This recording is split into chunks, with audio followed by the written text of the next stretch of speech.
Hello प्यारे बच्चों, मैं हूं आपका भैया ऋषभ सिंह और आप सभी का आपके अपने YouTube परिवार ऋषि यस क्लासेस पर स्वागत करता हूं। और आज के इस वीडियो में हम बात करने वाले हैं बीएससी फर्स्ट सेमेस्टर केमिस्ट्री का जो हमारा पेपर है फंडामेंटल ऑफ केमिस्ट्री, उसके अंतर्गत जो हमारा यूनिट फर्स्ट है जिसमें हम molecular polarities and weak chemical forces के बारे में पढ़ते हैं, उसी का ही हम एक और टॉपिक का लेक्चर लेकर आ चुके हैं। और यह यूनिट फर्स्ट का लास्ट टॉपिक है जिसमें हम पढ़ने वाले हैं कि सॉल्वेशन एनर्जी क्या होता है। और इसके बारे में हम पूरा डिटेल से कॉन्सेप्ट को समझ लेंगे, कुछ भी हम टॉपिक नहीं छोड़ेंगे और इसके साथ साथ हमारा यूनिट फर्स्ट भी कंप्लीट हो जाएगा। तो चलिए अपने इस लेक्चर की हम शुरुआत करते हैं। लेकिन अगर आप सब इस चैनल पर पहली बार आए होंगे और अपने तैयारी को स्टार्टिंग से ही बेहतर बनाना चाहते हैं तो जरूर सब्सक्राइब करने के साथ बेल आइकन को ऑल पर सेलेक्ट कर लीजिएगा। और अगर आप हमें फाइनेंशियली सपोर्ट करना चाहते हैं तो आप हमारे चैनल के मेंबरशिप को भी ज्वाइन कर सकते हैं, जो कि वहां पर ज्वाइन बटन से आपको क्लिक करने से मिलेगा। ठीक है, अब यहां पर ध्यान दीजिएगा, हमने ऑलरेडी जब इस यूनिट को पूरी तरीके से लगभग जब कंप्लीट कर लिया है तो पूरे प्लेलिस्ट का लिंक आप सभी को हम डिस्क्रिप्शन में प्रोवाइड कर देंगे, अदरवाइज आई बटन पर आपको प्रोवाइड कर देंगे। आप लोग अगर पिछले लेक्चर्स को नहीं देखे हैं तो प्लीज जरूर पिछले लेक्चर्स को चेकआउट कर लीजिएगा, जिससे आपकी तैयारी 100% तैयार हो सके। ठीक है, और इस बात का खास ध्यान रखिएगा कि आप लोग अपने कॉपी और पेन लेकर बैठ जाइए, सभी चीज़ों को नोट डाउन करना स्टार्ट कर दीजिए। अगर अभी नोट्स नहीं बनाते तो आप हमारे टेलीग्राम चैनल, व्हाट्सएप चैनल और साथ ही साथ आप हमें इंस्टाग्राम पर भी फॉलो कर सकते हैं, उनके लिंक आप सभी को डिस्क्रिप्शन में मिल जाएंगे। अब चलिए अपने इस लेक्चर की हम शुरुआत करते हैं। आप लोग अपने कॉपी में नेक्स्ट हेडिंग दीजिएगा कि सॉल्वेशन एनर्जी क्या होता है। ठीक है, तो हेडिंग लगाइएगा सॉल्वेशन एनर्जी। ठीक है, तो हम बात करने वाले हैं कि सॉल्वेशन एनर्जी क्या है। इसके बारे में हम सब कुछ डिटेल से समझने वाले हैं कि एक्चुअली सॉल्वेशन एनर्जी होता क्या है। तो सॉल्वेशन एनर्जी को समझने के लिए आपको एक टॉपिक समझना होगा जिसे हम कहते हैं कि सॉल्वेशन प्रोसेस। ठीक है, क्योंकि सॉल्वेशन प्रोसेस में जो एनर्जी चेंज होता है उसी को ही हम कहते हैं कि वह सॉल्वेशन एनर्जी है। ठीक है, तो सॉल्वेशन प्रोसेस आप लोग बहुत पहले से ही यूज करते आ रहे हैं, बस यहाँ पर हम एक टर्म डिनोट कर रहे हैं सॉल्वेशन प्रोसेस। जैसे अगर हम बात करते हैं तो हम एक कंटेनर ले लिए, चलिए कंटेनर आप लोग हो सकता है कुछ भी ले सकते हैं। ठीक है, कोई भी हमारे पास बर्तन है, पॉट है या फिर आप ग्लास भी ले सकते हैं। ठीक है, इसमें हम सपोज करते हैं कि वाटर मॉलिक्यूल्स प्रेजेंट हैं। ठीक है, यहाँ तक हम कह दे रहे हैं कि हमने पानी को भर दिया है। ओके, ठीक है ना, तो हमने कहा कि यहाँ तक पानी भरा हुआ है। अब यहाँ पर आप क्या करिए कि इस बर्तन में या फिर इस कंटेनर में आप थोड़ा सा चीनी के, ठीक है, कुछ चीनी के यहाँ पर आप लोग क्या करिए, चीनी के मॉलिक्यूल्स इसमें डाल दीजिए, यानी कि पानी में चीनी को घोल दीजिए। ठीक है, अब इसी प्रोसेस को ही हम कहते हैं कि यह सॉल्वेशन प्रोसेस है। ओके, मतलब सिंपल सा है कि अगर आप किसी भी एक कंटेनर में पानी को लेते हैं, उसमें आप चीनी को या फिर नमक को आप उसमें घोल देते हैं, तो इसी प्रोसेस को ही हम कहते हैं कि यह हमारे पास सॉल्वेशन प्रोसेस है। अब इसमें जो हमारे पास कंटेनर में रखा हुआ यह वाटर मॉलिक्यूल है, इसको ही एक्चुअली हम कहते हैं कि यह सॉल्वेंट है। और ये जो हमारे पास चीनी होता है इसको हम कहते हैं कि यह सल्यूट है। अब सल्यूट एंड सॉल्वेंट नाम कैसे डिसाइड होता है इसके बारे में आप सभी को हम एक एक करते हुए बताते हैं। तो इट मीन्स दैट कि जब भी हम, जरूरी थोड़ी है कि हम हर बार वाटर और चीनी ही लें, हम हो सकता है कोई और अपने सब्सटेंस को ले सकते हैं। ठीक है, जरूरी थोड़ी है कि हम चीनी और मतलब पानी और नमक को ही लें, हम और भी कोई सब्सटेंस ले सकते हैं जो किसी भी सॉल्वेंट में घुल सकता है। कोई भी एसिड में कोई भी सब्सटेंस अगर घुल जाएगा तो उसको भी हम कहेंगे कि वह सॉल्वेशन प्रोसेस है। ठीक है, तो जब भी किसी सॉल्वेंट में कोई भी सल्यूट के पार्टिकल्स या फिर आयंस घुल जाते हो तो इसी प्रोसेस को ही हम कहते हैं कि यह हमारे पास है सॉल्वेशन प्रोसेस। अब सवाल उठता है कि ये सॉल्यूट एंड सॉल्वेंट एक्चुअली होता क्या है, तो इसके बारे में आपको पहले समझना चाहिए, क्योंकि सॉल्वेशन प्रोसेस में हम दो टर्म्स बहुत बार यूज करेंगे, एक होगा सल्यूट, दूसरा होगा सॉल्वेंट। तो इन दोनों टर्म्स के बारे में आपको पूरी तरीके से पता होना चाहिए। वैसे इंटरमीडिएट लेवल पर आप पढ़े भी होंगे, एक को हम कहते हैं विलायक, एक को हम कहते हैं विलेय। ठीक है, तो इसमें क्या डिफरेंस होता है अगर हम एक ऐसा कंटेनर लेते हैं। ठीक है, चलो एक और कंटेनर मैं ले लिया और उसमें आपको समझाता हूं। यहां पर हम सपोज करते हैं कि पानी नहीं, अब चीनी भरा हुआ है। ठीक है, यहाँ पर हमने कहा कि पानी नहीं, इस बार चीनी भर दिया हमने, ठीक है।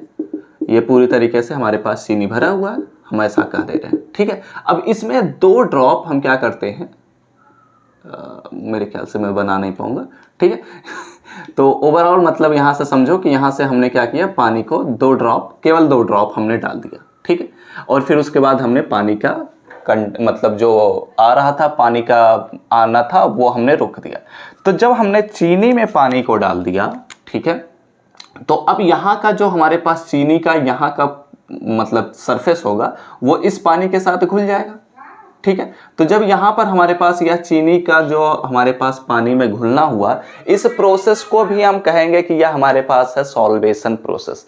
लेकिन इसमें अब यहाँ पर आपको ध्यान देना है कि यह जो हमारे पास पानी, यह जो हमारे पास चीनी है, यह यहाँ पर सॉल्वेंट की तरह बिहेव करेगा, और यह जो हमारे पास पानी के 2 मॉलिक्यूल्स हमने 2 ड्रॉप्स ही केवल लिए हैं, इसे हम कहते हैं कि यह सल्यूट है। ओवरऑल आपको समझ में आना चाहिए कि यहाँ पर हमारे पास उनकी क्वांटिटी से हम डिफरेंस कर रहे हैं कि कौन सा सॉल्वेंट होगा और कौन सा सल्यूट होगा, ठीक है। इस प्रकार से आप लोग समझ सकते हैं, मतलब कि जो भी कंपाउंड, जो भी मॉलिक्यूल, जो भी हमारे पास सबस्टेंस ज़्यादा अमाउंट में होगा और जो भी सबस्टेंस कम अमाउंट में होगा, तो जो सबस्टेंस कम अमाउंट में होगा उसको हम कहते हैं कि वह सल्यूट है, जिसे हम हिंदी में कहते हैं विलेय है। और जो भी हमारे पास सबस्टेंस है जो ज़्यादा अमाउंट में है, उसको हम कहते हैं कि वह सॉल्वेंट या विलायक है। ओवरऑल ऐसे भी आप कह सकते हैं कि जब कोई भी थोड़ा सा सबस्टेंस किसी ज़्यादा सबस्टेंस में घुल जाता हो, तो ऐसे प्रोसेस को हम सॉल्वेशन कहते हैं, और उस थोड़े सबस्टेंस को हम कहते हैं कि वह सल्यूट है, और उस ज़्यादा सबस्टेंस को हम कहते हैं कि वह विलायक है, ठीक है।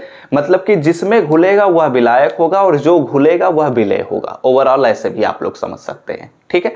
तो यहाँ पर आपको सल्यूट एंड सॉल्वेंट में थोड़ा बहुत डिफरेंस समझ में आया होगा। ये एक ऐसा हाइपोथेटिकल हमने कॉन्सेप्ट आपको समझाने के लिए बताया है, मतलब हमने आपको ये समझाने के लिए बताया है कि जो भी हमारे पास सबस्टेंस कम अमाउंट में होगा वह विलेय होगा, यानी कि सॉल्यूट होगा, और जो भी हमारे पास सबस्टेंस ज़्यादा अमाउंट में होगा वह हमारे पास होगा विलायक, ओके, यानी कि सॉल्वेंट, ओके। इतना बातें आपको समझ में आया होगा। अब ये बातें आपको समझ में आ चुकी होंगी, तो चलिए सॉल्वेशन प्रोसेस के बारे में हम कुछ लिखते हैं, फिर आगे बढ़ेंगे, ठीक है।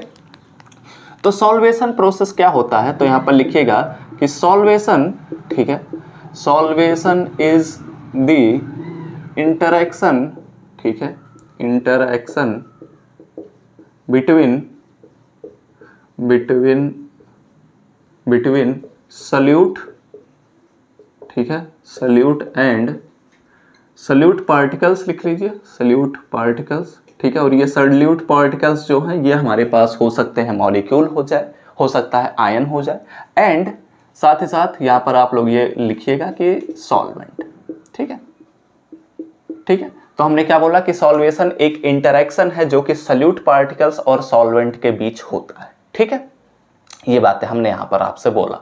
अब यहाँ पर आप थोड़ा लिखना चाहते हैं कि सल्यूट एंड सॉल्वेंट क्या होता है, तो इस बात को भी लिख लीजिए कि दी सल्यूट, ठीक है, the solute particles, okay, the solute particles are the compounds, ठीक है, ये कंपाउंड्स होते हैं, ठीक है, या फिर आप लिख सकते हैं मॉलिक्यूल्स, ठीक है, दैट इज गोइंग टू, ठीक है, जो जाता है किस चीज के लिए, गोइंग टू डिजॉल्व, ठीक है, डिजॉल्व इन दी सॉल्वेंट, ठीक है। तो सल्यूट क्या होता है, सल्यूट एक प्रकार का कंपाउंड होता है, सल्यूट पार्टिकल्स एक तरह के कंपाउंड्स होते हैं जो कि सॉल्वेंट में घुलने के लिए जाते हैं, डिजॉल्व होने के लिए जानते हैं, उन्हीं को ही हम कहते हैं कि वो सल्यूट है, और जो घोलता है उसको हम कहते हैं सॉल्वेंट है। तो जो हमारे पास सल्यूट पार्टिकल्स होते हैं, ठीक है, यहाँ पर इस बात को भी लिख लीजिए कि सल्यूट्स जो हमारे पास होते हैं, ठीक है, सल्यूट्स कैन बी मॉलिक्यूल्स, ठीक है, सल्यूट्स जो होते हैं वो मॉलिक्यूल्स हो सकते हैं, और ये हमारे पास सम आयंस भी हो सकते हैं, ठीक है, कुछ आयंस भी हो सकते हैं। ये हमारे पास डिपेंड करता है कि हम किस प्रकार का सल्यूट ले रहे हैं। तो जब हमारे सल्यूट पार्टिकल्स न्यूट्रल कंपाउंड्स होंगे तो वो हमारे पास क्या बनेंगे, एक ऐसा मॉलिक्यूल बनेगा, ठीक है। लेकिन जब वो आयनिक कंपाउंड होंगे तब वो हमारे पास आयंस में होंगे, ठीक है। ये एक्चुअली हमारे पास कहने का मतलब है। ओके, अब यहाँ पर हम समझते हैं कि सॉल्वेशन हमने समझ लिया प्रोसेस, तो अब सवाल आता है कि सॉल्वेशन एनर्जी क्या होता है, ठीक है। तो सॉल्वेशन एनर्जी समझना बहुत ही आसान है, बस अब आप लोगों को ध्यान रखना है क्योंकि हमने 3 टर्म्स समझाया आप सभी को कि सॉल्वेशन क्या होता है। सॉल्वेशन में 2 पॉइंट्स थे जो कि हमारे पास था, सॉल्यूट एंड सॉल्वेंट, ये बातें हमने समझ लिया। तो अब यहाँ पर हम सॉल्वेशन एनर्जी को बहुत ही आसानी से समझ सकते हैं। कैसे? कि जब हम सॉल्यूट को जब हम किसी सॉल्वेंट में डालते हैं तो वहां पर एनर्जी में बदलाव होता है, ठीक है। या तो कुछ एनर्जी रिलीज होगा या तो फिर कुछ एनर्जी वहां पर एब्जॉर्ब होगा, ठीक है, तब जाकर वो हमारे पास प्रोसेस होता है। तो ऐसे सिचुएशन में जो एनर्जी चेंज होता है उसी एनर्जी चेंज को ही हम कहते हैं कि वह सॉल्वेशन एनर्जी है। बहुत ही सिंपल से शब्दों में हमने चीजों को समझाया कि जब सॉल्यूट को हम सॉल्वेंट में डालते हैं यानी कि सॉल्वेशन प्रोसेस होता है, तो जब ऐसे सिचुएशन में जो एनर्जी रिलीज होता है या एब्जॉर्ब होता है, जो एनर्जी चेंज होता है, उसी एनर्जी चेंज को ही हम कहते हैं कि वह सॉल्वेशन एनर्जी है, ठीक है। तो इसको ही हम डिफिनीशन के टर्म्स में लिख लेते हैं। आइए डबल इन्वर्टेड कॉमा में लिखिएगा कि सॉल्वेशन एनर्जी, ठीक है,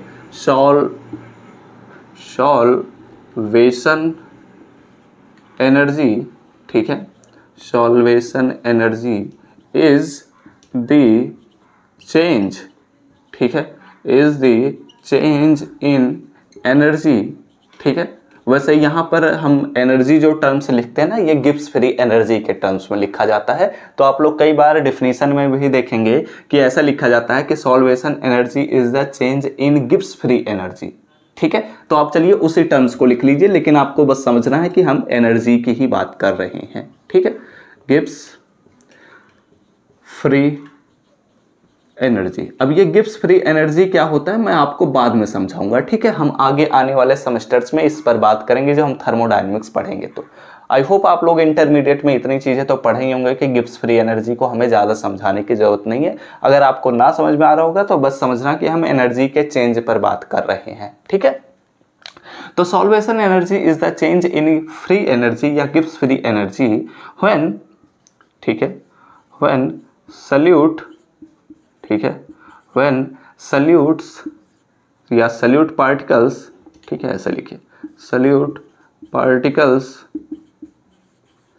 आर ट्रांसफर्ड, ठीक है, ट्रांसफर्ड, ठीक है, are transferred from vacuum to solvent, ठीक है। तो ऐसे सिचुएशन में जो एनर्जी चेंज होगा उसी एनर्जी चेंज को ही हम कहते हैं कि यह हमारे पास है सॉल्वेशन एनर्जी, ठीक है। बहुत ही आसान से शब्दों में हमने डिफिनीशन को भी अब समझ लिया। ये सारी चीजें अगर हम नहीं समझे होते तो शायद इस बात को समझने में काफी डिफिकल्टीज होते, बट हमने बहुत ही सिंपल से शब्दों में इन चीजों को समझ लिया। ओके, अब यहाँ पर अगर हम आगे बढ़ते हैं, वैसे एक टर्म्स हमने यूज किया है वैक्यूम। तो वैक्यूम मतलब आप लोग कह सकते हैं कि जैसे हमने चीनी को रखा है तो ये हमारे पास कह सकते हैं कि ये वैक्यूम में ही रखा गया है, क्योंकि यहाँ पर मतलब कुछ और चीजें तो प्रेजेंट नहीं है, ठीक है। तो अब इसको जो हमने सॉल्वेंट में डाल दिया, यानी कि गैसियस फेज से हमने क्या कर दिया, इसको सॉल्वेंट में डाल दिया। तो ऐसा सिचुएशन में जब हमने सॉल्यूट पार्टिकल्स को सॉल्वेंट में डाला और वो घुल गए, तो वहां पर जो एनर्जी चेंज होगा उस एनर्जी चेंज को ही हम कहेंगे कि वह सॉल्वेशन एनर्जी है। ओके, ठीक है। अब यहाँ पर और आगे जब हम बढ़ते हैं तो और भी चीजों को हम समझ सकते हैं। एक्चुअली सॉल्वेशन जो प्रोसेस होता है, इस सॉल्वेशन प्रोसेस में सॉल्यूट पार्टिकल्स का सॉल्वेंट में घुलना सॉल्यूट पार्टिकल्स के काफी सारे प्रॉपर्टीज के बारे में एक्सप्लेनेशन देता है, ठीक है। इसका मतलब क्या हुआ? इसका मतलब यह हुआ कि दी इंटरैक्शन, ठीक है, दी इंटरैक्शन बिटवीन, ठीक है, ध्यान देते हुए चलिएगा, the interaction between the solutes, ठीक है, सॉल्यूट्स एंड सॉल्वेंट, ठीक है, सॉल्वेंट डिटरमाइंस, ठीक है, डिटरमाइंस। ओके, मैंने क्या बोला कि हमारे पास जो सॉल्यूट एंड सॉल्वेंट्स हैं उनका जो इंटरैक्शन हो रहा है, यानी कि सॉल्वेशन प्रोसेस जो हो रहा है, वह डिटरमाइन करता है, डिटरमाइंस सम प्रॉपर्टीज या फिर मेनी प्रॉपर्टीज भी लिखा जा सकता है, सम प्रॉपर्टीज ऑफ सल्यूट, ठीक है, सल्यूट्स, यानी कि सल्यूट्स के कुछ प्रॉपर्टीज के बारे में यह एक्सप्लेनेशन देता है। इट मीन्स दैट कौन कौन से प्रॉपर्टीज हो सकते हैं, वह हो सकता है कि हमारे पास है यहाँ पर, चलो एग्जाम्पल के तौर पर मैं लिखवा दे रहा हूँ कि कौन कौन से प्रॉपर्टीज यह एक्सप्लेन कर सकता है। या सबसे पहले तो यही बता सकता है सॉल्युबिलिटी के बारे में, ठीक है, यानी कि उसकी घुलनशीलता कितनी है। जैसे कि अगर हम चीनी को पानी में घोलेंगे तो बहुत ही तेजी से घुलता है, लेकिन हो सकता है हम किसी और सब्सटेंस को घोलें पानी में तो वह धीरे धीरे करते हुए घुले। तो ऐसे सिचुएशन में उसके सॉल्युबिलिटी के बारे में बताता है। जैसे कि अगर हम कहते हैं कि बालू को पानी में घोलना चाहें तो कभी भी नहीं घुलेगा, तो वह उसके सॉल्युबिलिटी के बारे में बता रहा है कि कितना सॉल्युबल हो सकता है और कितना सॉल्युबल नहीं हो सकता है। दूसरे पॉइंट पर अगर हम बात करते हैं तो हमारे पास दूसरा पॉइंट क्या हो सकता है, रिएक्टिविटी के बारे में, ठीक है। वैसे ये दोनों टर्म्स लगभग सिमिलरली हैं, लेकिन यहाँ पर अगर हम बात करते हैं तो यह जो सॉल्युबिलिटी है या फिजिकल प्रॉपर्टीज के बारे में एक्सप्लेन करेगा, और रिएक्टिविटी जो है यह केमिकल प्रॉपर्टीज के बारे में एक्सप्लेन करता है, ठीक है। यानी कि वह कैसे रिएक्टिव हो रहा है, कितना रिएक्टिव है, इसके बारे में वह बात करता है, ठीक है। वैसे तो दोनों अगर बातें किया जाए तो दोनों चीजें सेम पॉइंट को एक्सप्लेन करते हैं, लेकिन इनमें थोड़ा सा डिफरेंस होता है, वह फिजिकल प्रॉपर्टीज वह केमिकल प्रॉपर्टीज के बारे में बताता है। इसके बाद अगर हम बात करते हैं तो जब हम सॉल्वेंट को सल्यूट को जब हम सॉल्वेंट में घोलते हैं तो उसमें हो सकता है कलर में भी चेंज आ जाए, ठीक है। जरूरी नहीं है कि जब हम चीनी को पानी में घोलते हैं तो कलर में बदलाव नहीं आता, तो हो सकता है किसी भी घोलने से कलर में बदलाव ना हो, लेकिन ऐसा पॉसिबल नहीं है, ठीक है। बहुत सारे ऐसे सब्सटेंसेस होते हैं जिन्हें एक दूसरे में घोलते हैं तो कलर में चेंज आ जाता है, ये हम सभी जानते हैं। तो इस प्रॉपर्टीज को भी हम इसमें इंक्लूड कर सकते हैं, तो यानी कि जो हमारे पास कलर होता है उसको भी हम इसमें इंक्लूड कर सकते हैं। इसके अलावा और भी बहुत सारे प्रॉपर्टीज हैं, ठीक है। तो हमने इतनी चीज़ों पर बातें कर लिया, तो आप लोग इतनी चीज़ों का स्क्रीनशॉट ले लीजिए। उसके बाद हम अगले पॉइंट की तरफ बढ़ते हैं। हमने बात किया कि सॉल्वेशन एनर्जी क्या होता है। So now take this screenshot, ठीक है।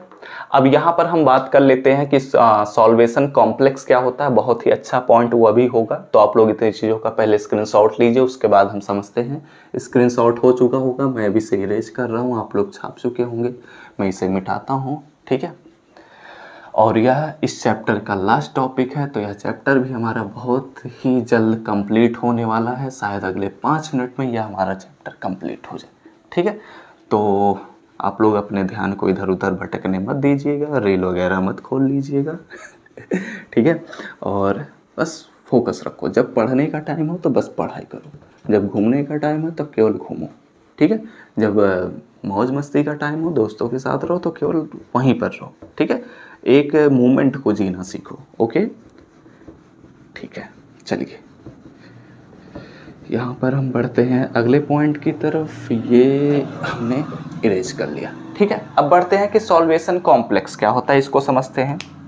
तो देखो, सॉल्वेशन कॉम्प्लेक्स को समझना और भी ज़्यादा आसान है समझना इस बात को। जब हमने सल्यूट को सॉल्वेंट में डाला तो सल्यूट के जो पार्टिकल्स हैं, सपोज करते हैं कि यह सल्यूट के पार्टिकल्स हैं, ठीक है, तो इसके चारों ओर क्या हो जाएंगे, सॉल्वेंट के जो पार्टिकल्स होंगे वो आकर प्रेजेंट हो जाएंगे, ठीक है, क्योंकि वो इसको घोलने के लिए यहाँ पर इंटरेक्शन करना चाहते हैं। रिएक्टिविटी यहीं से शो होती है, ठीक है। तो ओवरऑल कहने का ये मतलब है कि हमारे पास जो सल्यूट के पार्टिकल्स हैं उनके चारों ओर सॉल्वेंट के पार्टिकल्स घेर लेते हैं। जैसे कि अगर बात करते हैं एक चीनी का कण है, ठीक है, तो ऐसे सिचुएशन में वहां पर यहाँ ये सभी वाटर मॉलिक्यूल्स यहाँ पर प्रेजेंट हो जाएंगे, ठीक है। यानी कि H2O जो होंगे वो एक ऐसे बॉक्स की तरह बनाएंगे, एक ऐसा मतलब जाल की तरह बनाने लग जाते हैं, ठीक है। आपको जब सॉलिड स्टेट पढ़ाऊंगा जो कि सेकंड सेमेस्टर में होगा तो वहां पर ये सारी चीजें और भी ज्यादा डिटेल समझ में आने लगती हैं, ठीक है। तो ऐसे बने हुए कॉम्प्लेक्स को, अब ये हमारे पास एक कॉम्प्लेक्स बन जाता है, ऐसे बने हुए कॉम्प्लेक्स को ही हम कहते हैं कि यह हमारे पास है सॉल्वेशन कॉम्प्लेक्स है, ठीक है। और जब हमारे पास रिएक्शन होता है यानी कि सल्यूट जो होते हैं वह सॉल्वेंट में जब खुलते हैं यानी कि सॉल्वेशन प्रोसेस होता है, तो ऐसे बहुत सारे सॉल्वेशन कॉम्प्लेक्स फॉर्म होते हैं, ठीक है। तो ये बातें आपको समझ में आ चुकी होंगी, ओके। अब यहाँ पर हम इन चीज़ों को भी नोट डाउन कर लेते हैं। चलिए बढ़ते हैं अगले पॉइंट की तरफ। तो यहाँ पर इसे लिखना चाहते हैं तो ऐसे लिखिएगा कि ड्यूरिंग, ठीक है, during the process of solvation, ठीक है, सॉल्वेशन के प्रोसेस के दौरान अगर हम बात करते हैं तो जो हमारे पास सल्यूट पार्टिकल्स होते हैं या दी सल्यूट्स आर, ठीक है, सराउंडेड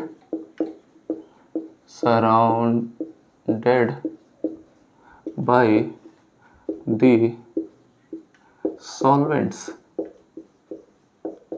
ठीक है, एंड और फॉर्म करते हैं, एंड फॉर्म, क्या फॉर्म करते हैं, ये फॉर्म करते हैं हमारे पास सॉल्वेशन कॉम्प्लेक्स, ठीक है, ये सॉल्वेशन कॉम्प्लेक्स का फॉर्मेशन करते हैं, सॉल्वेशन कॉम्प्लेक्स या सॉल्वेशन कॉम्प्लेक्सेस का फॉर्मेशन कर सकते हैं, ऐसा भी आप लिख सकते हैं, ठीक है। तो अब यहाँ पर हमने आपको यह बताया कि अगर हमारे पास अलग अलग सबस्टेंसेस हो सकते हैं, ठीक है, हमने यही तो जाना कि हमारे पास अलग अलग सबस्टेंसेस सल्यूट्स भी हो सकते हैं, अलग अलग सबस्टेंसेस सॉल्वेंट्स भी हो सकते हैं। तो ऐसे सिचुएशन में अगर हम सॉल्वेंट को फिक्स कर दें, मतलब कि हमने क्या कहा कि अगर हम सॉल्वेंट को वाटर ही ले लिया, ठीक है, तो यहाँ पर लिखिएगा कि व्हेन सॉल्वेंट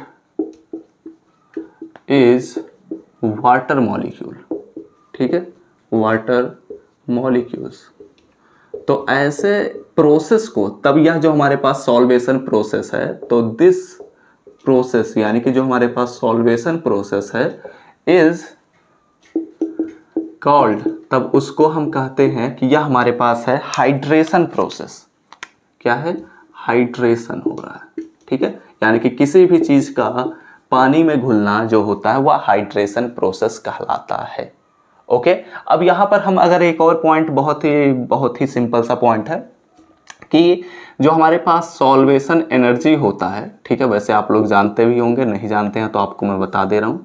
सॉल्वेशन एनर्जी को हम दूसरे टर्म्स में यानी कि थर्मोडायनेमिक्स के टर्म्स में अगर बोलना चाहते हैं तो solvation energy is also called, इसको हम यह भी कहते हैं कॉल्ड एज, इसको हम कहते हैं कि यह एंथैल्पी है, ठीक है, एंथैल्पी मतलब क्या, एनर्जी, ठीक है, या एनर्जी चेंज, तो एंथैल्पी ऑफ सॉल्वेशन, ठीक है। अब ये एंथैल्पी एक ऐसा वर्ड है जो कि आप लोग थर्मोडायनेमिक्स में पढ़ते हैं, तो अगर आप थर्मोडायनेमिक्स पढ़े हैं तो अच्छी बात है, नहीं पढ़े हैं तो आगे आने वाले सेमेस्टर्स में मैं पढ़ाऊंगा तो आपको इसके बारे में बहुत ही डिटेल से समझाऊंगा भी, ठीक है। तो अभी आप लोगों को बस इतना समझना है कि सॉल्वेशन एनर्जी को हम एंथैल्पी ऑफ सॉल्वेशन कहते हैं, या फिर आप कह सकते हैं कि ये change in energy of solvation है, या फिर एनर्जी ऑफ सॉल्वेशन है, ठीक है। तो ये सारी चीजें आप लोग इतनी चीजों का स्क्रीनशॉट ले लीजिए। हमने अपने इस चैप्टर के लास्ट पॉइंट को भी डिस्कस कर लिया कि सॉल्वेशन क्या होता है, सॉल्वेशन एनर्जी क्या होता है, सॉल्वेशन कॉम्प्लेक्स क्या होता है, सॉल्वेशन से हमें क्या क्या चीजें पता चलती हैं, इन सभी चीज़ों के बारे में हमने बात किया। और हाइड्रेशन प्रोसेस क्या होता है, कई बार आप सभी से सॉल्वेशन प्रोसेस ना पूछते हुए आपसे यह बोला जाता है कि हाइड्रेशन प्रोसेस क्या होता है यह बताइए, तो आपको यहाँ तक सारी चीज़ें लिखते आनी पड़ जाएंगी, ठीक है। और सॉल्वेशन प्रोसेस पूछ लिया तो ये सारी चीज़ें आप लोग जरूर लिखिएगा। यह आप सभी से वेरी शॉर्ट आंसर या शॉर्ट आंसर टाइप के क्वेश्चन में पूछा जाएगा, वैसे बहुत रेयर चांस होता है बट हमने पढ़ाया क्योंकि ये सारी चीज़ें आपको जानने की ज़रूरत है, ठीक है। तो स्क्रीनशॉट हो चुका होगा, तो अब इस लेक्चर को यहीं पर हम समाप्त करते हैं। आई होप आपको सारी चीज़ें अच्छे से समझ में आ चुकी होंगी। तो वीडियो अच्छा लगा हो तो जरूर लाइक करिएगा, कमेंट करते हुए जरूर हमें बताइएगा, अपने दोस्तों के साथ शेयर करना बिल्कुल मत भूलिएगा, जिससे हमारी मेहनत सफल बन सके। और अगले लेक्चर्स के नोटिफिकेशन पाने होंगे तो जरूर सब्सक्राइब करने के साथ बेल आइकन को ऑल पर सेलेक्ट कर लीजिएगा। तो हमसे मिलते हैं अपने नेक्स्ट लेक्चर में, तब तक पढ़ते रहिए, संघर्ष करते रहिए और सफल होते रहिए।